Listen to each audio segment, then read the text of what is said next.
哇，这辆坦克500真的是非常能装啊，既能在别人面前装，也能装很多东西。快看，哇，水、帐篷、食材，满满当当啊！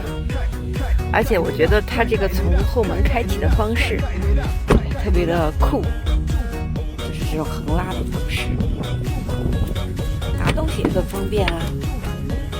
快看，这次我们可是来音乐节做了充分的准备，因为还准备去火山那边露营嘛，东西都是实实在在的装了好多。V6的这个发动机一路上动力也不错，让我们能够驰骋天地之间。